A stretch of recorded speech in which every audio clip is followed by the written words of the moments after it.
This is my first time ever doing something like this at all. He knew I loved you guys and he immediately was like, it's them. And I was like, done. There was like literally no other discussion. I actually don't know how I'm gonna ever do anything like this again because I don't think anything could top it. Because you're the youngest editor-in-chief in Cosmo history. It's been really amazing. I read Cosmo for so long growing up that I feel very close to the audience and I feel like I'm making the magazine I want to read, which is really cool. I've been in therapy since I was 7, so I'm like, oh wow, I'm like very therapized. I think young people today, like I really do hear about how anxious they are and everything I read about the loneliness epidemic, and I really feel for them. And I think the best thing you can do is like find a therapist, and it doesn't have to be a perfect one, but just like someone to talk to. And I love like how you guys, it just feels very you and very sacred. And how do we take this like sacred thing you guys have built and let the readers in without also giving them too much? Like, no, that's literally so true. Taylor and I had the most fun day playing dress up. I don't often feel like I am second because Taylor literally will be like, babe, you're a celebrity. I'm like, honey, you are the celebrity. I am not, but thank you. I love you. But that's how he makes me feel. With this, I really just felt so loved and heard and seen throughout the whole shoot, throughout the whole interview. Taylor and I were reading it and we were like, oh my gosh, like this is amazing. In love with it all. And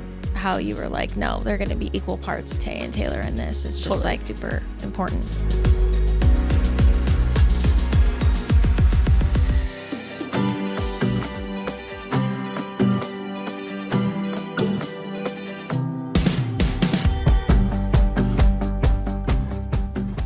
Hello, you cutie little lemon drops. Welcome back to a very special bonus episode of The Squeeze. I'm so excited about this one because this convo goes hand in hand with Taylor and I's Cosmo interview that we did.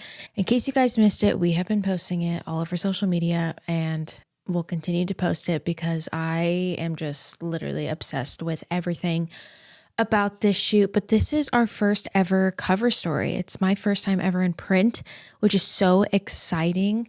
This edition is now on stands and available. I'm so excited to go to my nearest newsstand and grab one because I'm going to buy all of them. It's truly so exciting. But this episode, we have Willa Bennett on, and she's the editor-in-chief of Cosmopolitan and 17. Willa is a media executive, editor, and cultural commentator, best known for redefining legacy magazines for a new generation. She actually began her career at 17, where she helped launch its first ever queer vertical before moving into digital audience and social strategy roles at Bustle and GQ, becoming the first woman to lead GQ's social media strategy. She later served as editor-in-chief at High Snobiety, earning industry recognition for blending culture, fashion, and digital commerce.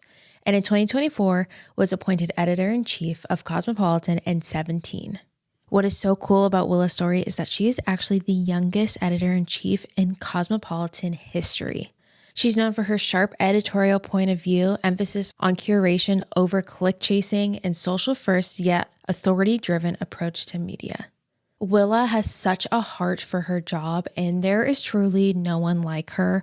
I adore her, and getting to sit down and talk with her and hear her story and to hear what it's like to actually be an editor-in-chief of such a huge publication was really fascinating. So I'm excited for you guys to hear this episode, and be sure to check out our Cosmo feature. Willa, welcome to The Squeeze.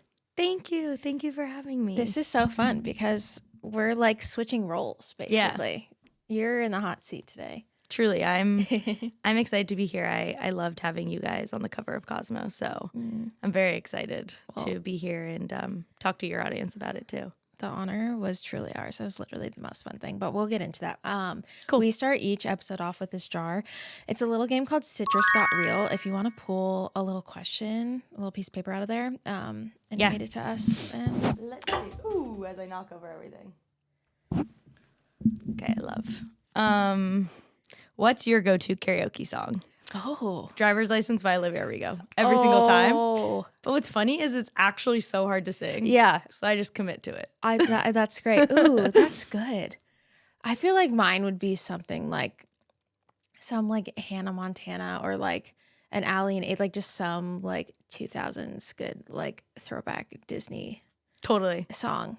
Seven Things I that's Hate good. About You is also. Oh, yep, that's good. I love that you literally had that. It was just like it was prepared and it was ready. Yeah, I'm like a big pop music at karaoke. I just feel like you need to like be in it. Yeah. So yeah, Seven Things I Hate About You really slaps. Yeah, that's good. Well, I'm excited to like learn more about you and your just background and how you became editor-in-chief of Cosmo in 17 because you're the youngest editor-in-chief in like Cosmo history. Yeah, definitely. is, like, I'm crazy. I'm 31. I always get that question. People are like, "Wait, how old are you?" And yeah, I'm 31. I actually started my career at 17. I was an intern, and I kind of jumped around a bit. I went to Bustle Digital Group, and then I went to GQ, and then I was running this brand called High Snob for a while, and now I've been at Cosmo a year and a half, and it's been really amazing. I read Cosmo for so long growing up that Yeah. I feel very close to the audience, and I feel like I'm making the magazine I want to read, which is really cool. Aw, that's so special. Yeah, it really is. That's crazy. Was this like the goal of what you wanted? Like growing up, you were like, I'm interested in like how do you feel like editorial and those things are so foreign to me? Like this was honestly the first thing that I've really like done and learned about it. Wow. How did you like kind of pick this path? Like what were you passionate about? I love magazines and I love storytelling, and I actually always wanted to write books. Was like a big dream of mine, and I love writing. Like it's just like the one thing that no matter what I'll do, like good day, bad day, hard day, good time. Like it's just I like can't not write. Like anything happens to me and it like flows out so intensely. So I always loved books. I always loved magazines. I actually always used to write in my diary that I wanted to write the gay Twilight, which is funny that I'm here now. I like actually just put that together as I was talking. Yeah, I was like obsessed with Twilight, and I was like, I want to write like the gay Twilight. And then, later on, like To All the Boys I Loved Before really blew up. And I just like watched these stories like teach fandoms how to love and live. And I think at the same time, my love for magazines was part of that too. It's like you can give something to a fandom and like make them see the world differently after. And I was just so inspired by it. I was mostly into men's fashion magazines, probably because I was like coming to terms with my queerness and I was obsessed with men's fashion. But, as time has gone on, I think the coolest thing about Cosmo that I really appreciate is how we do speak to fandoms directly. Yeah. So that'd be Love Island or, Real Couples. Like I really feel like we got to put, at least in your case, like your love on the cover. And that was so special. We did Brenda Song and Macaulay Culkin too. Like we do this thing where we like put couples on the cover. And it's one of my favorite things because I feel like relationships take so much work and they can be so hard. But to really get inside someone's relationship, even from an editorial standpoint, is so cool. Yeah, I love it. I mean, I love love. Clearly, I'm in love, but I love like reading about it, and I think getting to hear like those stories about people and their relationships, especially like in the industry, because I feel like you just hear horror stories all the time, and it's like no, like you can actually be in like a healthy, stable, functioning, like in love relationship. Totally. So it's special that you do that. How have you like dealt with imposter syndrome at all? Like or are you just confident in yourself? It's a good question. I really like am confident, like truly. I don't really struggle with that. I feel like very in tune with my instincts. I mean, you definitely like you have quite the resume to feel that. So, but I definitely have moments where it feels hard and I'm like, or I'll be like, I actually don't have the answer. And I think something really scary sometimes and in general in life is like when like you're doing something or something happens and you just are like, wait, no one around me has the answers. Yeah. And I think that's something I've felt a couple times in media where it's like things are pivoting, things are changing, and just there isn't an answer. There isn't anyone I can call to be like, what should I do about this? Because I think the times we're in the editorial space, at least, are just very unprecedented. Yeah. So that's definitely something I think about. But I think it's not imposter syndrome. It's more like lonely, if anything. Like there's like moments of loneliness, but there's not moments of like, I don't know what to do or like I'm not good enough. Yeah. Have you ever felt that? Yeah, I think so. But that's totally relatable because I feel like everything is like constantly changing in the world of entertainment, editorial. Everything is just constantly moving and changing. Like, I feel like I learned something. And then, I mean, even like with Taylor and how, Twilight was what, like 10, 15 years ago? Like, but it's crazy to see like how things have shifted even when he was like, when he would be doing editorials then versus how it is now. And like, he'll be like, it's so different now than it was then. It really is unprecedented. And I also think like the nature of the platforms are so much quicker now. Like, I don't know. I talk to editors who have been editors for like 10, 15 years and they'll be like, yeah, like there was no like Instagram posts. Like, like it was just so drastically different. Like someone would be on the cover or, celebrities would also like give so much access and like, storytelling and journalism were just so drastically different. And so I think it's interesting sometimes when people who have been editors for a long time will say to me like, nothing like this has ever happened to me. Yeah. Because then you just realize it's like no one has the answers. Yeah. We're all kind of figuring it out. And obviously everyone makes mistakes, but it's less like good or bad or hard or easy. It's more just like unprecedented is like the word I really think about a lot. And I think any industry is lonely, like inherently, like work is so personal, but I think that's the main big feeling I have sometimes. Yeah. What do you think over the years has like prepared you most for this role? It's a really good question. I think just like honestly loving writing and like loving what you do. Like I do genuinely feel so lucky to be doing this. Yeah. And that's such a blessing. I can't tell you how many people like, I talk to them and they like hate their jobs or it feels so impossible and unforgiving. And I think at the end of the day, like I really, really, really love my job and I really believe in Cosmo. Yeah. And I think it would be impossible to do this if you didn't. Yeah. I want to talk about something that somehow always feels more complicated than it should be. Buying glasses. For the longest time, every time I needed new frames, it turned into this whole thing. Too many options, prices that made no sense, styles that felt either outdated or weirdly over-designed. I'd leave thinking, why did that take so much effort? That's why I've become such a fan of Warby Parker. Once you buy glasses from them, you really realize how much easier they've made the entire process. Everything about it feels thought through and user-friendly. It's so cool because they offer virtual try-on and it's seriously very impressive. You just use your phone camera and you can see the frames on your face in real time. With Warby Parker, you can actually see how the frames fit on your face and how they're going to look day to day. Whether you're looking for prescription glasses or sunglasses, they have so many styles that feel current without overly trendy. Almost every time I compliment my friends on their glasses, they tell me that they got them from Warby Parker, and the brand truly lives up to the hype.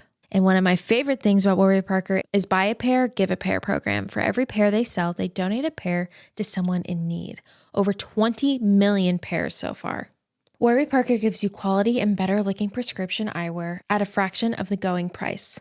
Our listeners get 15% off plus free shipping when you buy 2 pairs or more of prescription glasses at warbyparker.com/squeeze. That's 15% off when you buy 2 pairs of glasses at warbyparker.com/squeeze. After you purchase, they'll ask where you heard about them. Please support our show and tell them that the Squeeze sent you. Lately, I've been thinking a lot about consistency. Not doing everything perfectly, but doing a few things really well every day. Because no matter how good your intentions are, life gets busy, routines shift, and that's usually where things start to fall off. That's how I think about supplements too. A multivitamin isn't meant to replace a balanced diet. It's there to support it. And even when you're eating well, nutrient gaps can still happen for a lot of reasons, from genetics to dietary preferences to how food is grown today. That's why I choose Ritual, and they're essential for women 18 and older. What I appreciate about Ritual is how intentional it feels. Their team of scientists reviewed thousands of studies to identify the most common nutrient gaps across different life stages and built their formulas around those findings, not just throwing everything into one capsule. My personal routine is pretty simple. I take my Ritual every morning, usually around my coffee breakfast time, and I like that it's designed to be gentle on the stomach, and the minty essence in every bottle makes it something that I don't dread, which matters if you're trying to be consistent. I also care a lot about ingredient quality and transparency. Ritual's Essential is third-party tested for heavy metals and is Clean Label Project certified, so I know I can trust what I'm putting in my body. Ritual's products are vegan, non-GMO free, and tested for heavy metals and common allergens. Their Essential for Women 18 and Older multivitamin contains 9 key nutrients in 2 delayed release capsules, designed for optimal absorption throughout the day. Instead of striving for perfect health, aim for supporting foundational health. Save 25% off your first month at ritual.com/thesqueeze. That's ritual.com/thesqueeze for 25% off your first month. Okay, I need to share something that I feel like happens to so many people. Walking out of a doctor's appointment feeling like nothing really happened. Like you waited forever, you explain what's been going on, you leave with you're fine or drink more water, no real data, no game plan, just good luck. Superpower helps members get real, personalized information about what's going on in their body so they can actually make decisions with some clarity. They send a licensed professional to your home, or you can make a visit to a nearby lab, whichever is easier. And it's one simple lab draw that looks at over 100 biomarkers, which is way more than what most people typically get. Then everything shows up in the Superpower app with detailed information across things like heart, liver, thyroid, hormones, metabolism, vitamin and mineral levels, and even environmental toxins.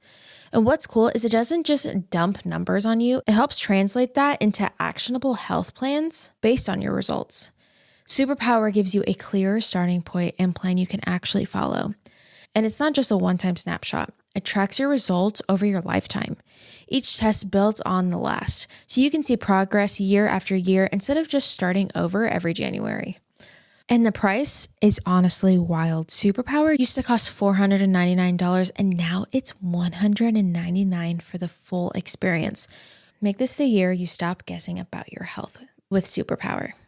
Not only did Superpower reduce their price to just $199, but for a limited time, our listeners get an additional $20 off with code SQUEEZE.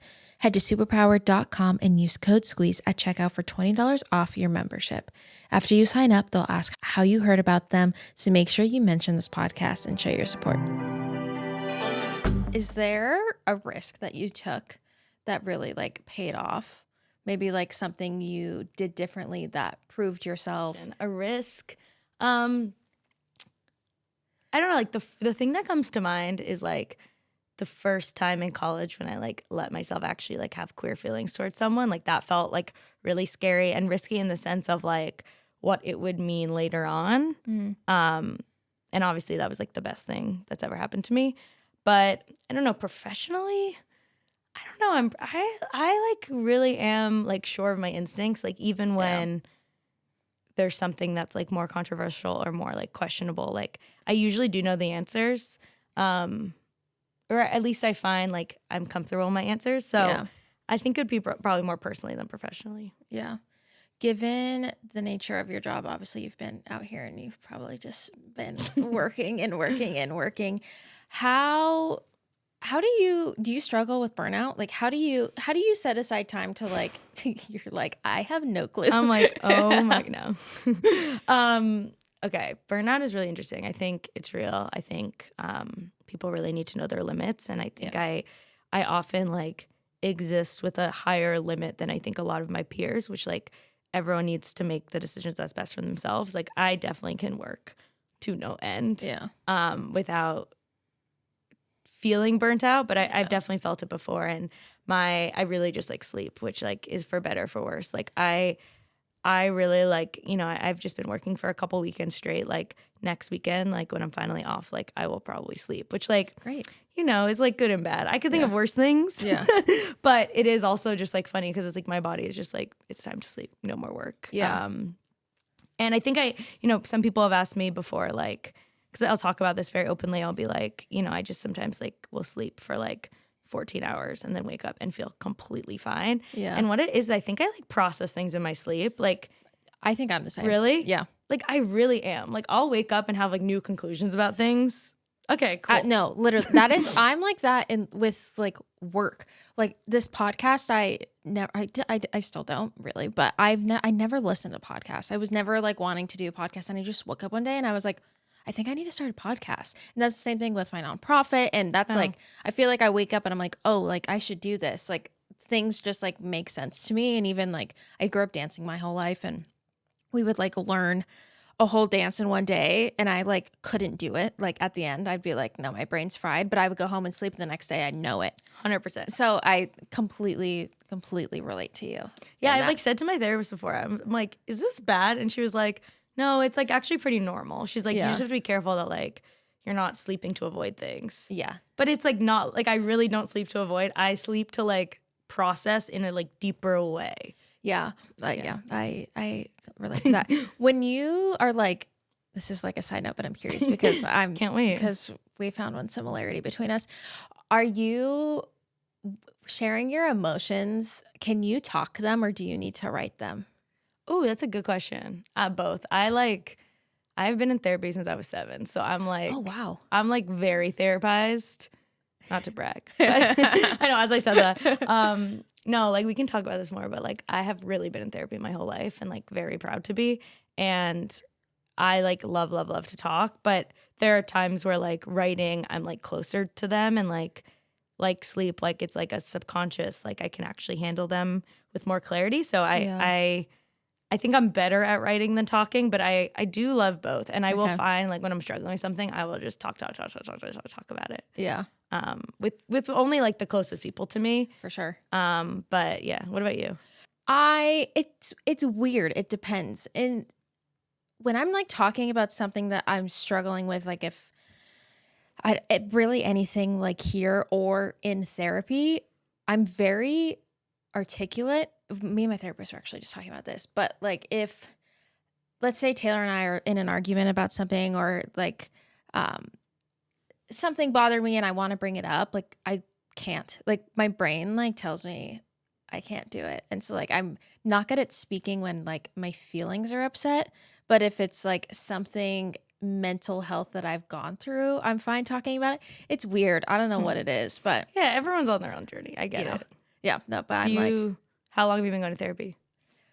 I started in like end of 2021. I started after I left the hospital because I was like dissociating really bad. Well, I knew something was like going on before I quit.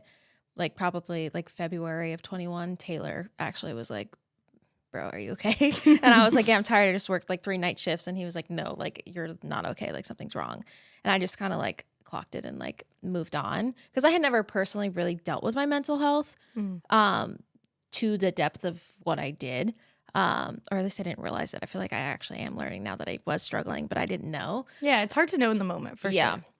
But I ended up leaving the hospital, and then a few months later, I just still like really felt like I was in a fog, and I was dissociating even from conversations, but also like I was forgetting things, which was weird. Like I would forget my friend's name. Like it was like things that I knew. Like it was weird. Like it was like a brain fart, but like a scary one. So that was actually what got me into therapy in the first place. And it's literally been my favorite thing. It's the best. It's ever. So helpful. Yeah, I have therapy really, really early on Monday mornings. It's like at like 6 a.m., which is nuts.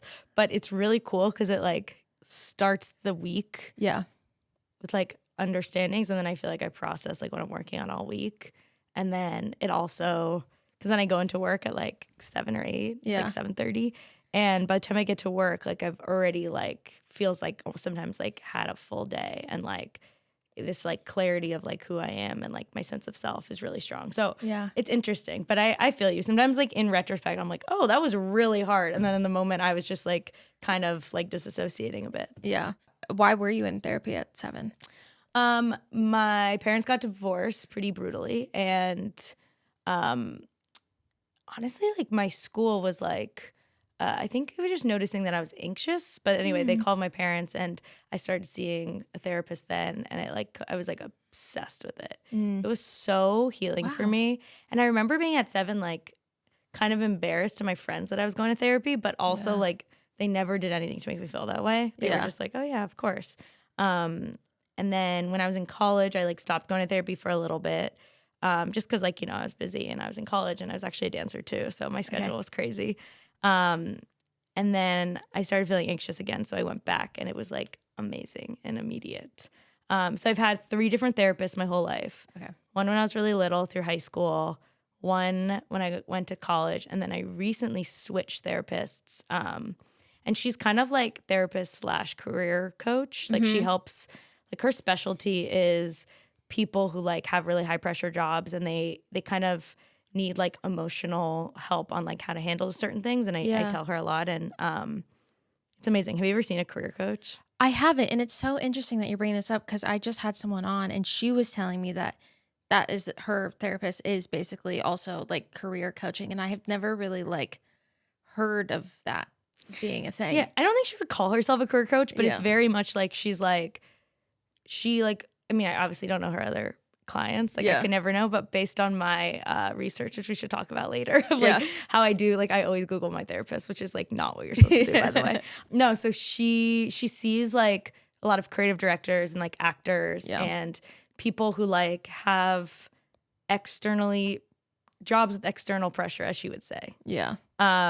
Someone recommended me to her at my last job when there was just like a lot of different things I was fielding, and she was like, you should honestly try this person.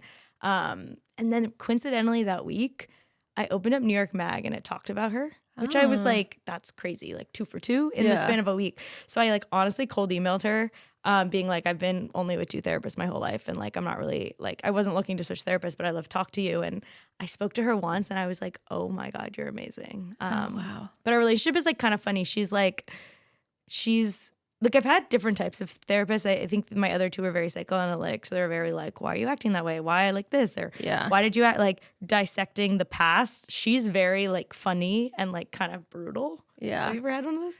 Yeah. My therapist is definitely like, he puts me in my place. Yeah. If I'm like out of line, I'm like, got it. Okay, great. Which I totally love. Like I need that. Yeah, it'll be like 7 o'clock in the morning, and she's like, "So why do you think you did that?" And I'm like, "I don't know. That's why I'm here." And it's also in person, so she's like literally like sometimes like ripping me a new one at like 6 in the morning. But I love it, and that's good. I think it's really good to like practice going to therapy, and like I think it is hard to find a really good therapist. So I always feel really grateful that like I've had 3 incredible therapists in my life. Yeah.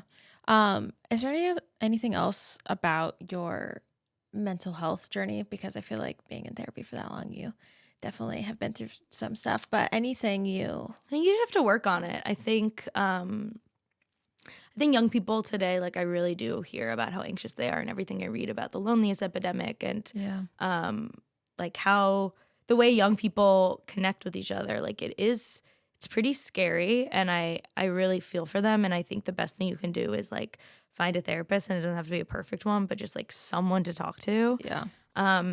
I definitely notice my phone makes me really anxious sometimes, so I really try to work on that.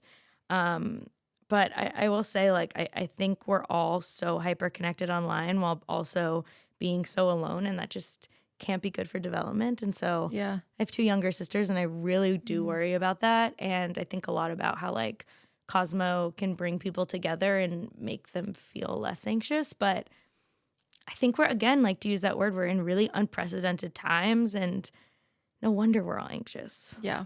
I can't imagine how you feel. Like, have you had to set boundaries with it? Because you're constantly like having to like keep up with everything that's happening. And I'm like, don't have to do that at all. I'm really bad at it. Like my older sister this week, I had dinner with her, and she was like, you gotta get off your phone. So like it's something I really deeply struggle with, both because it's like work. Yeah. And it is personal sometimes. Like I do find myself like wanting to talk to readers, like genuinely. So like a reader will be like, hey, I didn't like this, or hey, I loved this. And I want to be like, tell me, like, I really like talking to them. And I think that's something that I've also had to work on is like, I'm always like, cold email me, like you have an idea. And it's like, sometimes my therapist will be like, well, that's why you're exhausted all the time. Yeah. Because I'm just like so open to that. And I want readers especially to like know that they can talk to me about their situationships and feel comfortable with that.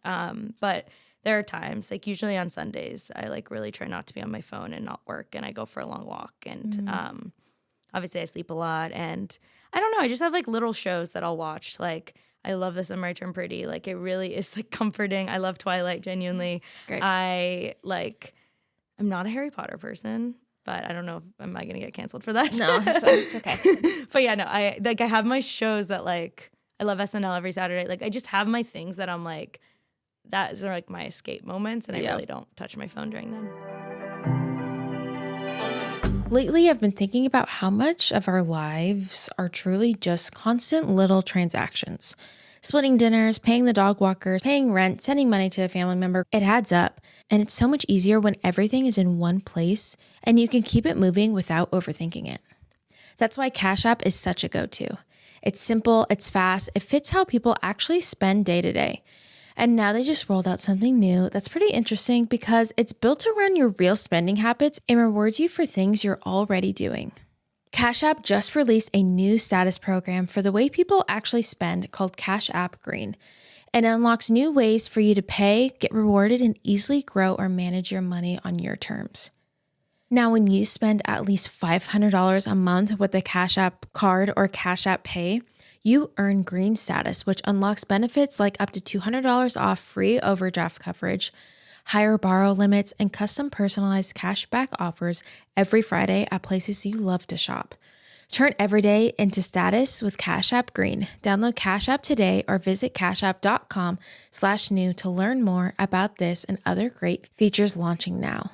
For a limited time, new Cash App customers can earn $10 if they use the code CashApp10 in their profile at sign up and send $5 to a friend within 14 days.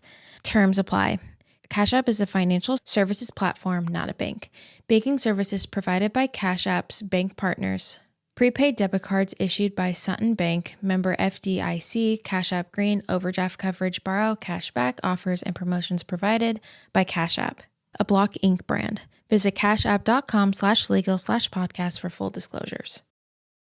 Well, we were into the new year, and this is usually the point where I start thinking about how my space is actually working for my day-to-day life. I've been really focused on making my home feel more functional, more organized, and honestly, just nicer to be in. And Wayfair has made that refresh feel really easy. What I love about Wayfair is that it really is a one-stop shop. Whether you're looking for bedding, a mattress, towels, storage solutions, everything is in one place. And I've been especially into smaller updates lately. Things like accent pillows, mirrors, faux plants that instantly elevate a space without a big commitment. For this season, I really wanted my home to feel calmer and more streamlined. Wayfair has helped me focus on function, updating bedding and bath basics, adding storage pieces that make staying organized feel realistic, and finding practical kitchen essentials that make weeknight dinners easier. One thing that actually always surprises me is how much Wayfair actually has. The selection is huge, but it's still easy to find exactly what you're looking for, whether you're shopping on a budget or looking for something more elevated. I always appreciate how simple it is to compare styles, prices, and reviews all in one place. It makes decisions feel way less overwhelming. It's crazy how those small updates really do change how a room feels and how you use it day to day. It's made getting back into a routine this year feel more motivating, whether that's cooking more at home, keeping things organized, or just enjoying being in my space more. Get organized, refresh, and back on track this new year at way less. Head to wayfair.com right now and shop all things home. That's WAYFAIR.com. Wayfair, every style, every home. Okay, honest question. It's 2026. Are we still pretending dry, scratchy toilet paper is the best we can do? Because once you try a better option, you cannot unknow it. And for me, that upgrade has been Good Wipes flushable wipes. Like, would you wash your hands without water, shower without water? No. So why are we still doing the dry paper only thing and calling it clean? That's why I'm obsessed with Good Wipes. They're perfectly moist, actually cleansing, and they leave you feeling clean and refreshed in a way that toilet paper just does not. And what I love is that they're made thoughtfully. Good Wipes are made with plant-based fibers that are designed to break down easily, so they are actually flushable. Plus, they're made with gentle cleaning ingredients, and they're thoroughly tested for sensitive skin, so you don't get weird residue or irritation. If you've tried wipes before and felt like they were just not right for you, there's a good chance you just had the wrong ones. Also, the scents are genuinely good and clean, not overpowering. They have rosewater, shea cocoa, lavender, and botanical bliss. My favorite is the lavender. And the wipes are extra large and super soft, which you immediately noticed. If I was introducing these to a friend, I'd say this is the smallest change that makes you feel way more put together. Once you keep them stocked, you do not want to go without them. Grab Good Wipes at Target or Walmart to upgrade your restroom routine. As a special offer for the Squeeze listeners, Good Wipes is giving you your first pack for free. All you have to do is buy any pack in store, text them your receipt, and get reimbursed almost immediately. For details, head to goodwipes.com/squeeze. Again, that's goodwipes.com/squeeze to snag a free pack of Good Wipes. When you think about like future and goals for yourself personally and professionally, what are those? It's really good. It's a really good question. I really just like want to feel like I'm really serving these readers genuinely. Like, I think in terms of like, when I ask a lot of people this question who are in my industry, they'll like rattle off like a celebrity to get on the cover, or a certain photographer, or like a certain advertiser. And to me, I really want to be a publication that serves its readership and really cares about its readers. And I think like the most gratifying part of my job is like when readers tell me that they like something, or even if they didn't, like engaging in that with them, I think is so cool and so gratifying. So I think that's one thing. I also like have always wanted to just like put queer stories out there that like are actually queer and are actually meaningful for this audience. Like, I love what Heated Rivalry's done, but I think there's so many more to come, and I don't think that has to be like the only queer show ever.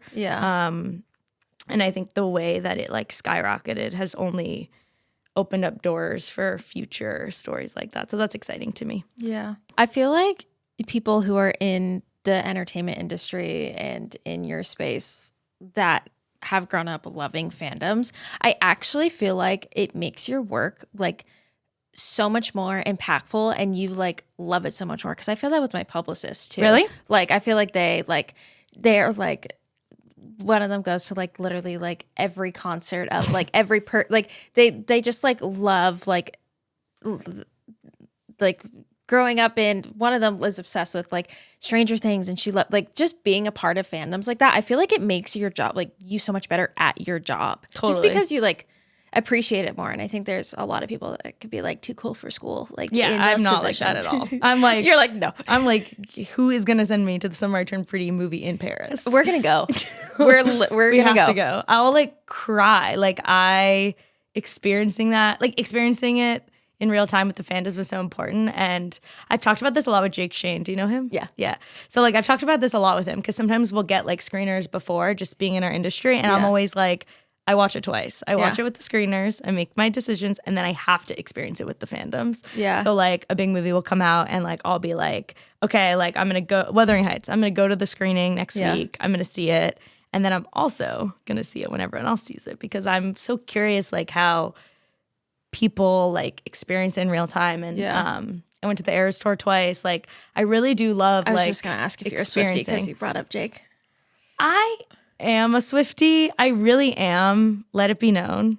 But like I didn't grow up a Swiftie. Yeah, that's what I'll say. That's acceptable. Like I am. Like I really have rediscovered Tortured Poets Department recently. And I think the reason that album specifically hasn't gotten as much love as the rest is like I think there's so many songs that like people don't. It's too much for them. But I think it's like one of her best. I love Life of Showgirl, even though people are being critical of it. I'm like, haters are everywhere. Yeah. So I am a Swiftie. But when I was growing up, I really wasn't. I was way more into like Alanis Morissette and Avril Lavigne, to be honest. Yeah. But, I'm coming around. And I will say, like, everyone at Cosmo is addicted to Taylor Swift. So good. And they're legitimate fans. Like, we covered it like sport. Yeah. Like every single era story would be like Atlanta, like there'd be a writer on covering like the different songs. So I think because of that it's rubbed off on me, and they've kind of made me a Swiftie. Yeah. Okay, let's talk about our Cosmo thing. Obviously, lemon drops. Those are our listeners.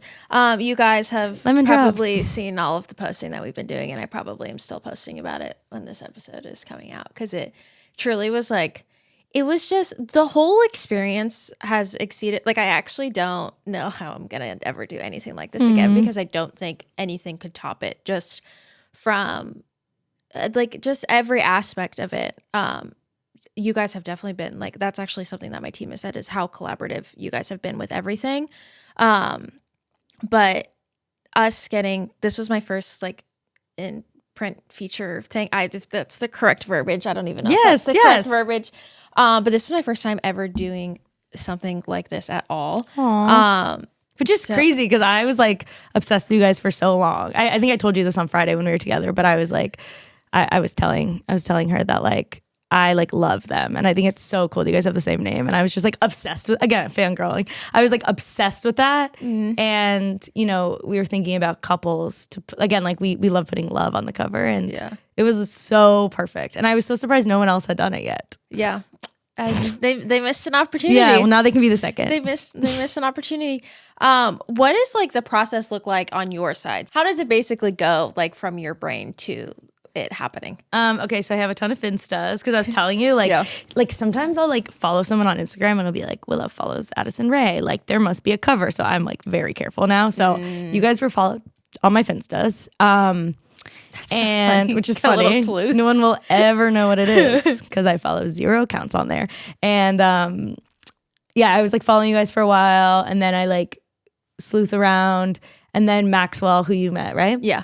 He's amazing. I messaged him being like, we got to do some couples for Valentine's Day because it's like our 1 year since Brenda and Macaulay on the cover. Yeah. And he knew I loved you guys, and he immediately was like, it's them. And I was like, done. There was like literally no other discussion. It was like that quick.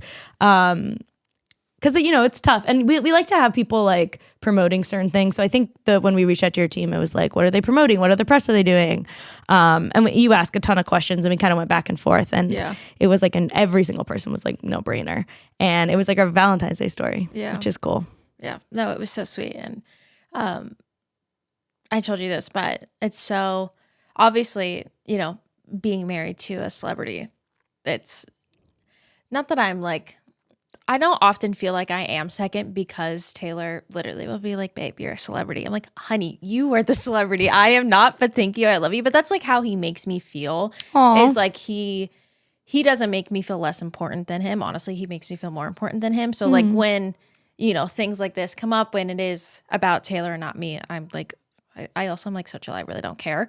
But sometimes, you know, I do, and which we talked about in the interview, is like, I do like want to be known for more than just being a wife. And that is something that's important to me, and something that I've grown up realizing like later in life. Like I always like growing up, I always just wanted to be a mom and a wife. Aww. And it's been really cool since meeting Taylor. I was like, oh, I actually don't feel like I need to get married right away. And then like we get married, I'm like, oh, I actually don't feel like I like need to have kids right away. Like I actually want to like experience a career. And that was something that I never wanted for myself.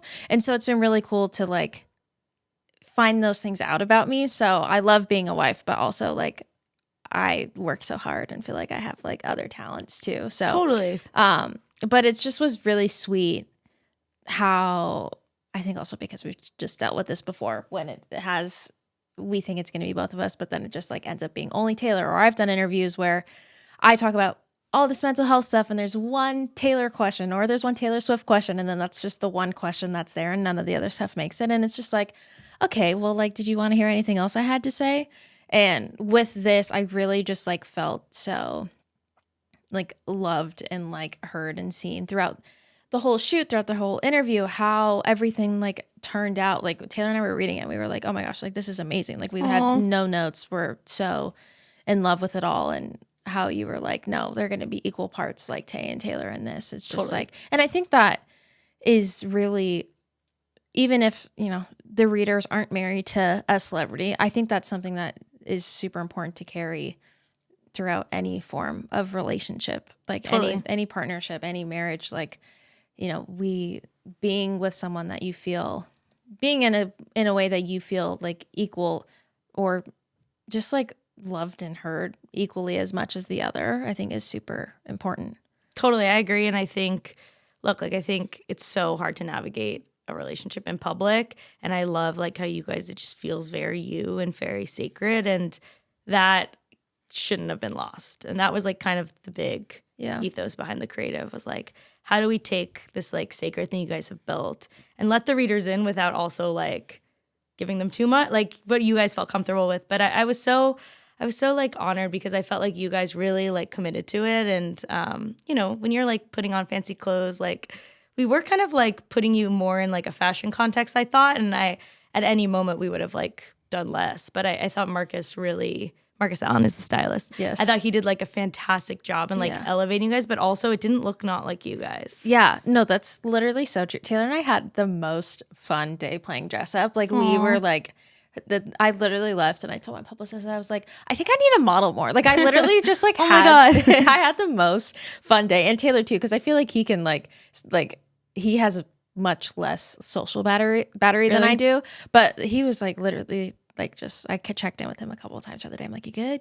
He was like, yeah, like I'm chilling. Like he like was equally having so much fun.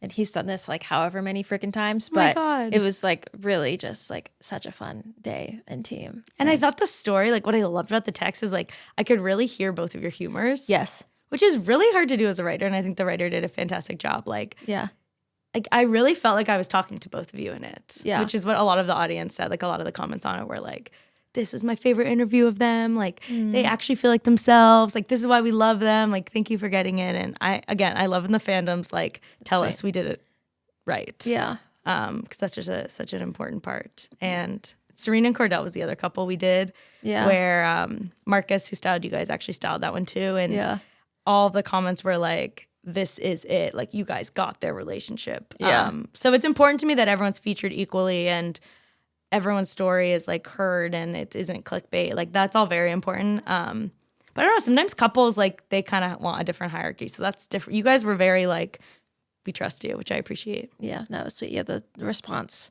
to everything has been like so sweet. And the whole family is like, can you please like print it out and frame it for me? I'm literally like getting the photos framed. Like there's this one photo of me that's now my profile like photo on everything. I don't think I'm ever gonna look better than I do in that photo. I literally sent it to my like team. Makes me cry randomly. Yeah. I'm like, I will never look this good again. It was literally it was so Wait, fun. which photo was it? It's crop top. It's the one of me like it's the solo shot. So there's two. There's like a long one of me on the beach with like, it's the t-shirt that's like tied with the glasses. So good. But it's the close up one of it. I just like literally, it's amazing. I love that so one. Cool. Like I literally could never do that again. So good. And it's goes on stands February 14th. So when they come, you should definitely frame it. Yes. Oh no, I'm going and buying like a that lot of copies. Macaulay Culkin always says about his Cosmo shoot. He said to me, he goes, "This is going on the mantle," because like apparently like they have family photos there, and he was like, "This is for the kids." Yeah, I know. I'm gonna start to like make a little shelf because I don't really have like anywhere in the house where I like display stuff like that. Like we have like our wedding photo like in our room when we walk in, but there's not really like anything else. So I need to like get a little like shelf going. Yeah, mantle things. Get Taylor's Kids' Choice Awards little glimpse up on there. No, we Kids' Choice Awards Cosmo. No, we literally have his. Yeah, wait, which one's the surfboard? That's Kid Choice. We have the surfboard in the garage wrapped in. Or is it Teen's Choice Awards? Oh wait, one of them. Yeah. Whatever the surfboard is. Has he been slimed? He has been slimed. My dad actually randomly asked him that the other day. We were watching them. He has like, so I just cleaned out his closet. I'm like the clean freak of the two of us. So I have to do things for him, and he's very nice and lets me clean out everything. But I was freaking like cleaning out his t-shirts, and I pull out this little like crop top that says Ellen, and it's literally from when she had him on like in the middle of Twilight and was like trying to get him to put a crop top on, and they like got him wet. It was just like, it's so funny that's so he's funny. Lived a whole life before me. He'll be like, oh yeah, I did that with this person, or this person was blah blah blah. I'm like, what? Like, I don't even know who that is. Like, what are you talking about? That's so funny. It's really fun. But also it's really cool for me, like going into the space. Yeah. Now, like I have someone that's really been through it. So there's no like, I don't really feel like pressure with stuff, or I'm not really like scared. Like people always ask, like our first date, there was paparazzi, and we literally just like got in the car, and Taylor like put my little visor down and just like drove off and didn't say anything. And I was like, we're not gonna like address what just happened. Like it's funny that, but because he doesn't put, which he's had to learn, he doesn't put value like into it anymore. It makes it like the stakes are so low. Like we come home and we have each other and our dogs and our family, and that's. How do you think he learned that? Time. I definitely think that's something that he learned. So basically when we first started dating, he kind of like stepped away from everything. He was filming right when we started dating. He did one more like Sandler movie, which is very just like fun little lift. But he definitely like finally took some time to like be like not in the industry. And I think me being the first person, like since he was a teenager that hasn't been in the industry that he's been with. And, you know, we'd hang out with a lot of my friends that are also just normal, grew up in the suburb like me. I think he kind of just processed everything over the past few years, and really like had to learn that he learned that he was like putting value into, you know, paparazzi stopped following him, how that made him feel, or when, you know, he would be in the second row of this, like just like little things like that. You're like built so high and expected all of these things, and when they don't happen, because like I feel like it happens a lot, like Taylor, Rob, and Kristen were all put on these like impossible like pedestals, and when you can't achieve whatever that goal is because it's unachievable, then everyone's like, oh, well, they're failed. They like don't. So he definitely has like had to have some time to learn that, but it's really cool. Changed so much too, like in the time of like how Twilight blew up versus even how like Heated Rivalry blew up is like so generational and so different. So I can't even imagine. Yeah, it's cool now, like his mindset going into like this new project that he's developing with Amazon. Like he's like excited to like go back to work, and it's really sweet to like see his mindset. Like he knows if like it flops, then like, okay, you still have dinner. Yeah, he's still got to make me dinner when he comes home. That's the thing. He is the cook. I love it. Well, thanks for coming and chatting. Thank you for having me. I truly loved having you in Cosmo, and I loved hanging out with you on Friday. And we have to text about the Summer I Turned Pretty. Oh yes, absolutely. We're going to there's a movie, right? Yes. Okay, great. We're gonna. We have to go, and like, oh my god, I addicted. Yeah, great. I love it. Okay, thank you so much.